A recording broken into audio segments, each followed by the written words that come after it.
What is up, Los Angeles, and welcome back to your Rams LAFB show. We've got news. Free agency is in full swing. The Rams they're have swinging. re-signed. They are. Listen, Les Snead said some stuff the other day, and he was not effing around.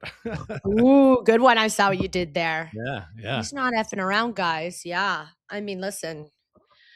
They're primed, they're ready. They're not taking their foot off the gas. Did you see what Jay Glazer said yesterday? I reposted it on my Twitter. I didn't see that. What did he say? Well, he said he had been with McVay over the weekend. And a buddy of mine confirmed that because he was like, "Oh, I saw McVay at this place. He was with Jay Glazer." I'm like, "Oh my gosh, to be a fly on the wall and hear like what they were talking about." But Jay kind of let us in on what the conversation was, that he was privy to the McDuffie sign, that McVay is over the moon with it, and that he's actually surprised more teams don't adopt to the Rams style of how they do free agency. Because the draft picks, everyone's like, "Oh, first round draft pick, it's so valuable." Okay, is it though? When we have a proven commodity in a free agent guy, let's say like McDuffie, you know what you're getting from him. Whereas, you could burn a first round pick and kind of be like, that didn't work out so well. So why would they not? And that's just to lend what Les Snead said. They want to pencil in a first starting string solid team and then backfill it with draft guys. I see that as a smart strategy, but how do you feel about it? Well, let's talk about the news right off the bat. Let's do it. Sorry. we got a lot to talk about and not a lot of time to do it. Right. So the Rams re-signed Tyler Higbee yesterday. That news came out. 2 years, $8 million is the figures that are associated with that deal. And then this morning, Kam Curl, it was reported that he has signed a much larger deal, 3 years, $36 million. So quite the upgrade from his $4.5 million contract that he signed, that he made last year. So, so many takeaways from this. I was on the record several times saying, I don't think they can afford this guy. Also on the record saying, yeah, I think they should probably go get Tyler Higbee if he wants to play. There was rumors of his perhaps retirement. And my biggest takeaway from this is 2026 is the year. They have Stafford coming back. They've got a lot of pieces in place. Obviously, they made it to the NFC Championship game. They want to get over that hump, and they are going all in on that. They are more in than ever before since going back to 2021, I would say. So, I mean, that's my first big takeaway. What other kind of initial thoughts do you have on this before we get into more specifics? Well, I think the thing we always hit, which is, how do you contend and build for the future? And I think a show we're still going to do, we need to do, is how do all these numbers fit? What does this mean potentially with regards to, how this team can work? Because they still need to pay Puka. Now they have to pay McDuffie somewhere in the price tag of $30 million for his position next year. And I'm sure these guys are all making these decisions well in advance before we think about them. But there's a lot. It's very nuanced. It's super layered. I think the Tyler Higbee decision is interesting. But first, I'm curious about it. 2 years, $4 million per year for Higbee. Do you think that makes sense for them? Obviously, he's had some injuries. So how do you feel about that? Yeah, that's exactly where I wanted them to be. I was thinking 1 year, $5 million, just because he has had some injuries. And then, 2027 is another ball of wax. So I think this is a great deal for the team. He is the leader in that room, of course. He is still the most complete tight end on the roster, with, Terrence Ferguson still developing. Colby Parkinson, his catching ability has improved, but he's not George Kittle. He's not Travis Kelce. So yeah, I think really smart. And then you got Davis Allen, coming off of his rookie contract next year. So, it lines them up nicely at the position. So I think that one's perfect sense. Veteran guy, been longest tenured guy now with Havenstein out the door. His locker room presence and just a reliable offensive piece that they know they can trust in high leverage situations.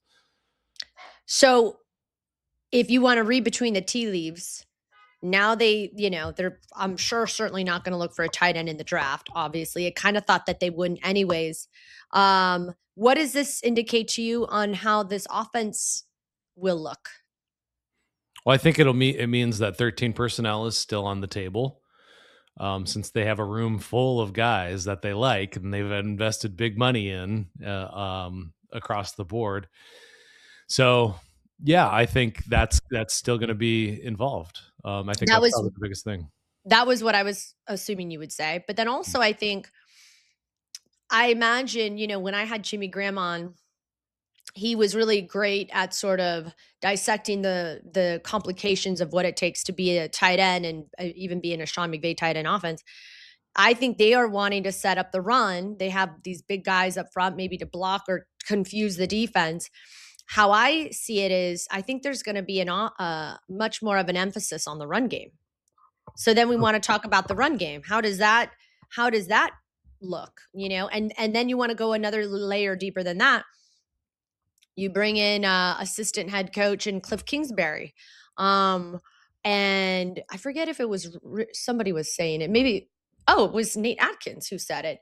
You're not going to bring in a Cliff Kingsbury unless you really want to give him a role that he's going to want to take the job.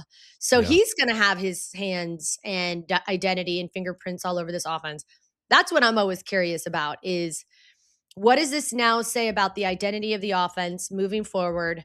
You couple in the fact that, Stafford, there's no way you can replicate the offense that he had per what Nate Atkins said. Like, there's no way we're going to get the same potential production out of a Matthew Stafford, even though we're getting guys. I don't know. And then the other thing that I thought was interesting, which is what you tweeted out, this now first round pick, unless they do something with it, has to be offense. Is it a wide receiver? Is it going to be an offensive lineman?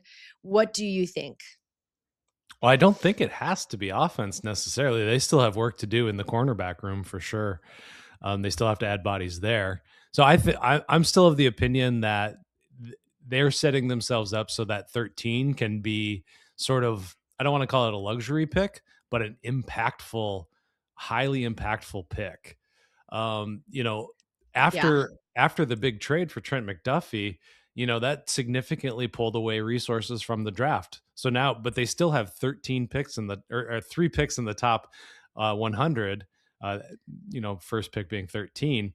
So that this also allows them to trade back if they want to kind of bolster this class a bit. So if 13 It's so fun. If 13 doesn't fall the way they want it to, I mean, they could end up with, pick 18 and add a 4th rounder or a 5th rounder or something like that, where they've done really good work. And to your point about the running backs, do they start to diversify the backfield more, by adding a high-end draft pick there or possibly a free agent, but right. Yeah. I don't want to get into that fully. But I think, sure. The other big question I want to talk about is, this money situation with Kam Curl. We've talked about all the defensive pieces that are coming up for contracts. Now Trent McDuffie is among those people. According to Nate Atkins, they're going to have a robust contract waiting for him after this season. He wants a big deal, and that was a part of the reason he joined the Rams. It was on that promise. So this money situation just gets more and more interesting. They're currently sitting at $27 million of cap space currently. That doesn't include. I was going to say, did you update the doc? I haven't, because we don't have the cap hit number for Curl or Higbee yet. But that's going to take a good chunk of that 27 million away. Even if they don't trade or move around in the draft or anything like that, now you're still looking at a 11 million dollar draft class. So that Yeah. question, that what that brings up is Matthew Stafford renegotiation. Is he going full Oh, Tom Brady? Is he going to take yeah. a is he going to take a really team friendly deal to open up more cap space, because they still have moves to make. Um, Now free agency might look a bit different at this point. But in terms of planning for the future, my focus has really shifted into how are they going to make 2026 the year that is truly all in. Because with this reduced amount of draft capital, taking a quarterback now becomes, you kind of have to do it in the third round with pick 93 Oh, if you're going to right. do it, because Yeah. there's a big Ooh, jump down to the sixth round. And I mean, you can, so sure, juicy. you can take a guy in the seventh round and maybe he's Brock Purdy, but anyway. Right. Well, and this is the other part that's very interesting that you just brought up, and I'd like to key in on. So you're Matthew Stafford. You want to win the Super Bowl, and it plays into the conversation that we were just having, which is the rebuild. Like, think about how odd this is for a human being. Okay. Like, put yourselves in the brain or the mind of Matthew Stafford and Sean McVay's relationship. These guys are like brothers. They uniquely are almost the same age as a coach and a player, and both very competitive. And Stafford, let's just say, wants to go all in and knows in order for the Rams to go all in, they may need to have some financial sacrifices. They love him though. They want him around for as long as he wants to play. But then the other thing you have to be mindful of is this guy potentially, I'm not suggesting it's true, will take a discount, and also at this discount will be raising the heir apparent. Think about how complex that dynamic is going to be this season when they draft a young guy. And they are not drafting a young guy to just you know, hang out and kick the ball around. They are drafting a Yeah. guy to hopefully be the one that can put and fill in the shoes of Matthew Stafford. I don't know how much ayahuasca you're going to need to do to go through what that makes in the way of a complicated relationship. And by the way, the Rams navigate it beautifully because I think Matthew Stafford feels very valued there. He and McVay have a great relationship, but like that's not your everyday complicated, working boss relationship. You know what I mean? So Oh yeah. Yeah, it's fascinating, and regardless of what happens there with that contract and what happens in the draft, and they will need to add a quarterback on this team because Jimmy Garoppolo is a free agent. So technically they currently only have two quarterbacks under contract. So they're going to have to add a quarterback, and we'll see exactly what direction they decide to go with that. Um and talking about team building and talking about being aggressive for this year. I mean, now you kind of key in on a few positions of need heading into free agency and later in the draft. Per Diana Rossini, they were exploring a trade for AJ Brown, mhm. and they've ultimately moved on from that. But wide receiver, that wide receiver 3/2 future position is very much on the table. Now, is that Makai Lemon at 13? Um, Mhm. is that, where does that come into play? A lot of people like Alec Pierce, he's going to be very, very expensive. That cap conversation comes back up. Um, another spot is cornerback depth. Kind of talked about that. Now, Darius Williams and a $7.5 million cap hit. Are they able to release him? I don't know. I mean, like, I feel like Kobe Durant's coming back. That's a sense I'm getting from kind of what they're signaling. And then defensive line depth is still on the table. And I see that as probably their biggest free agency move right there, because there's all sorts of guys out there, from Demario Davis to Von Miller. I had Brock Vieira of Sports Illustrated on. He was talking about Jalen Phillips potentially coming and joining the team in free agency. So if they are going all in, those are the three that I'm looking at that are still, I wouldn't call them glaring weaknesses. I wouldn't call them glaring needs on the team, but Right. like, if you want to get over Rules the to hump, look out. yeah, I would want more of those. And they gotta add cornerback depth, both in the draft, I think, and in free agency. But they got to do it. They're And not offensive line. offensive line depth, or do you Yeah, think they they need? need to look at off the offensive line. I mean, don't you Sure. think? Oh, They absolutely. I signed think Dedich, right? But I think that offensive line should be looked at in the draft, not in free agency. certainly for future consideration. Absolutely. Yeah. Yeah. And also just based on what we've seen in the past, it's not lost on us 2 seasons ago. They had to do a, what is it? The carousel of, when you Yeah. go around and you tap on people's heads and you're like, "Run around where?" And I'm like, What is that game called? Goose? Is it something "Duck, about a duck, goose? goose. Duck, duck, Duck, goose. duck, Yeah. goose." Is that Yeah. even applicable in this? I don't think so, but you know what I'm saying. Yeah. Yeah. Well, and to that point, I was actually thinking about it on my run this morning, which is Oh, where I do my best thinking. do you? The um, and what I was thinking about was the Seattle Seahawks lost Zach Charbonnet heading into the most important games, and their offense didn't fall apart. And you think about how fragile the Rams roster was last season. You lose Quentin Lake, and that defense takes a huge step back. If they lose, Puka Nacua, when he went down, spurred a revolution in how they run their offense.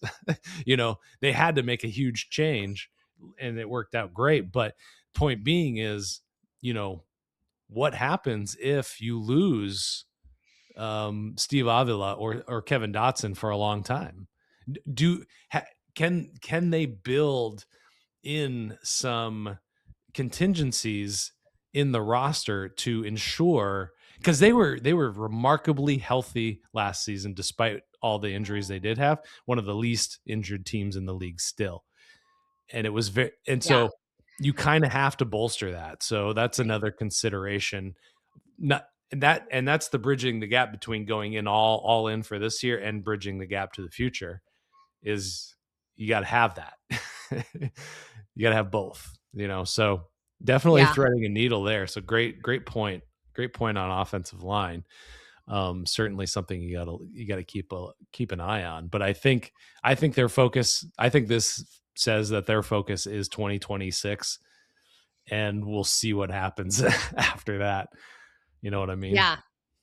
Yeah, but this is how great franchises can fall backwards is, try to leverage too much on one season and then they put themselves in a tough situation to bail out in the years to come, right? Think about how challenging it is to insulate a very real possibility of like, is it going to be this is the last year we're going to have a Stafford playing the way he is, or do we think he can go one more year and then he hangs it up at 40 again? Also, we got to make sure like he didn't have back surgery this offseason. He's got an aggravated disc that took him out during all of training camp. I don't know how back injuries work necessarily, but like in order for you to remove yourself from getting an aggravated disc, I think you just end up having to down the line get surgery. So it's not like this goes away unless you Mm. have measures in place to like reduce the inflammation. I'm not a doctor. My point is the very real possibility of how long do we really have Matthew Stafford? And then Yeah. what does this team actually look like when Matthew Stafford is retired or no longer playing with the Rams? Yeah, and I think that situation is touch and go, and Les Snead mentioned that as well. They are looking at this as a year-to-year prospect, not just from I don't think it's just from a contract standpoint. I think that's just from the reality of the situation is, sometimes we've seen old quarterbacks, their arms just stop working. Yeah. You Yeah. look at Peyton Manning, you look at Drew Brees, you look at Matt Ryan, guys like that, where it's just all of a sudden they just can't play ball like they used to. So Yeah. yeah, Yeah. I mean, That's right. Matthew Stafford is the championship window. That has not changed. Yeah. And I think they're looking at it, and you know what, this game is about winning Super Bowls. Yeah. At the end of Yeah. the day, it's not about winning NFC championships games. It's not about going 13-4. It's this, like, so if you have a Totally. chance, if that's your window, going all in on it, I have no problem with that. And I think Kam Curl and Tyler Higbee, I think both of these signings prepare themselves to do that. So I think everything to me is evidence, data points on a graph, breadcrumbs on a trail. This is the way we're going, and these are two big breadcrumbs. Big old loaves of bread out there, just screaming. The 2026, we're giving a lot. We're going to throw a lot of resources at that. So Yeah. go ahead. No, you go ahead. Well, I was going to say we got free agency officially opening. It's already going for the Rams, but officially opening on Monday. So plenty more to talk about, and we'll have stuff for you every step of the way until free agency kind of concludes. I love it. Yep. Rams. What does this mean? This means, and by the way, just to put a little button on our Higbee, if you're Higbee, are you like, yeah, I'm going to retire this year? Yeah, right. Not this year. Like maybe, but he's like, no, I'll take the deal. I'll take the deal because this is going to be like a super fun year. And by the way, guys, it's going to be a super fun year because think about what the Rams even did last year. They took the whole team to Maui for minicamp, and they sacrificed some of the on-field sort of to have team bonding moments. And I think now more than ever, and they brought the families, and they don't normally do that with camp and stuff. So I think this year, watch out. There's going to be some interesting team bonding, team building, defiantly original ways to keep this team together and competitive at the same time. And, there's plenty more to come from Los Angeles. Defiantly original. Did you just come up with that? That's their ethos. I love it. Okay. Well, that is all we've got for you today. We will, like I said, we'll be back with plenty more free agency content, giving all of our thoughts and predictions. And stay on the lookout for that. Like and subscribe. You know what to do. I keep getting these analytics from YouTube. We still have a ton of new viewers. So for those of you that have stuck around and think I'm repeating myself too much, it's because I know that a lot of new people are constantly coming to the show, which is great. Right. So appreciate each and every one of you. Until next time,